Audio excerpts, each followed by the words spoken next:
Lakshmi tiffin room ಇವತ್ತಿನ ಸಂಚಿಕೆ video. ಹಾಗೂ ನೀವೇನಾದರೂ ನಮ್ಮ ಚಾನಲ್ನ ಫಸ್ಟ್ ಟೈಮ್ ನೋಡ್ತಾ ಇದ್ರೆ ಪ್ಲೀಸ್ ಸಬ್ಸ್ಕ್ರೈಬ್ ಮಾಡ್ಕೊಂಡು ನೋಡಿ, ಡೈಲಿ ಅಪ್ಡೇಟ್ಸ್ಗೋಸ್ಕರ ಅಂತ ಹೇಳ್ತಾ, ಇಲ್ಲಿ ಸ್ಕಂದನ ಹೆಂಡತಿ ನಾನು ಒಂದ್ಸತ ಸರ್ನ ಮಾತಾಡ್ತೀನಿ, ಅವ್ರನ್ನ ಕೇಳ್ಕೊತೀನಿ ಅಂತ ಹೇಳಿ ಬರ್ತಾರೆ.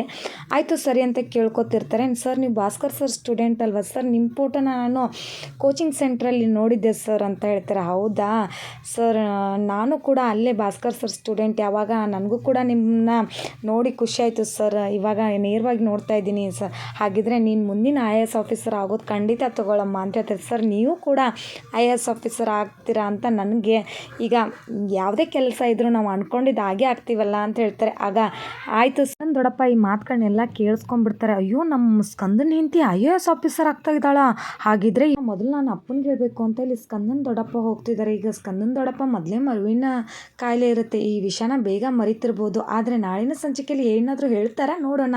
ಈ ವಿಡಿಯೋ ಇಷ್ಟವಾದರೆ ಲೈಕ್ ಮಾಡಿ, ಸಬ್ಸ್ಕ್ರೈಬ್ ಮಾಡಿ ಹಾಗೂ ಶೇರ್ ಮಾಡಿ. Thank you.